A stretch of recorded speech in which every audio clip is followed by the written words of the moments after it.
एक गांव में एक आदमी रहता था जो बहुत बूढ़ा हो चुका था, जिस वजह से उसे कम दिखाई देता था और वह बहुत कमजोर हो गया था।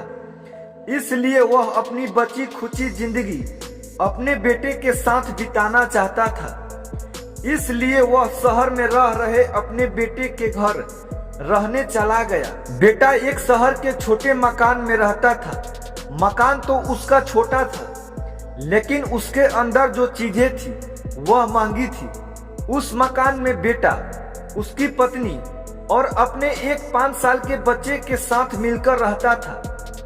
बूढ़े पिता के आने से उनके परिवार का एक सदस्य और बढ़ गया। यह पूरा परिवार रोज सुबह शाम डाइनिंग टेबल पर एक साथ खाना खाया करते थे। बूढ़ा पिता अपनी कमजोरी के चलते हमेशा खाने की कोई ना कोई चीजें नीचे गिराता रहता था और कई बार कांच के बर्तन भी टूट जाया करते थे।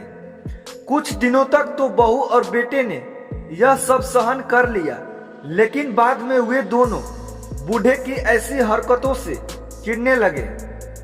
एक दिन बेटे ने कहा कि ऐसा कब तक चलेगा, हमें कुछ करना पड़ेगा। उसकी पत्नी भी इस बात से सहमत हुई। अगले दिन बेटा कहीं से एक पुराना मेज लेकर आया और घर के एक कोने में उसे लगा दिया और अपने पिता से कहा कि आप यहीं पर बैठकर खाना खा लीजिएगा। उन्होंने एक लकड़ी का बर्तन भी बनवाया जिसमें वे अपने बूढ़े बाप को खाना देने लगा। अपने कांच के कीमत बर्तन बचाने के लिए अपने बूढ़े बाप को लकड़ी का बर्तन देने में उसे जरा भी शर्म नहीं आती थी। अब खाने का समय जब होता तो बूढ़ा बाप एक कोने में बैठकर खाता और बाकी का परिवार डाइनिंग टेबल पर खाना खाया करता। डाइनिंग टेबल पर बैठे बैठे दोनों पति पत्नी कभी कभी अपने बूढ़े बाप की तरफ देख लिया करते। बूढ़े बाप की आंखों में उन्हें आंसू भी नजर आते, मगर उन पर जैसे कोई असर नहीं होता। बूढ़े का पोता भी यह नजारा हमेशा देखता और अपने में ही खोया रहता। एक दिन जब पति पत्नी डाइनिंग टेबल पर बैठकर खाना खा रहे थे, तब उसका बच्चा जमीन पर बैठकर कुछ कर रहा था। उन दोनों ने बच्चे के हाथ में लकड़ी का टुकड़ा देखा, लेकिन उन्हें कुछ समझ में नहीं आया कि बच्चा लकड़ी के टुकड़े के साथ क्या कर रहा है।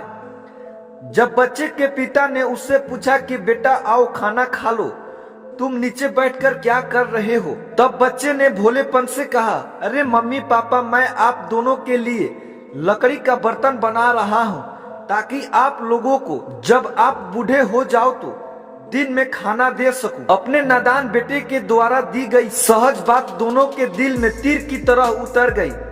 दोनों एक दूसरे का चेहरा निहारने लगे। बिना कुछ कहे ही दोनों की आंखों में पानी आ गया और उन्हें भविष्य की किताब अपने आप को के सामने खुलती हुई नजर आई। उन्हें समझने में ज्यादा देर नहीं लगी कि अब उन्हें आगे क्या करना पड़ेगा। अगले दिन कमरे के कोने से वह पुराना मेज हट गया और अब बूढ़ा पिता और बाकी का परिवार साथ में मिलकर फिर से खाना खाने लगे। बूढ़े की कमजोरी की वजह से हो रही गलतियां भी अब किसी को नहीं चिढ़ाती थी। तो दोस्तों, आपको यह छोटी सी स्टोरी कैसी लगी, कमेंट करके जरूर बताइएगा। धन्यवाद।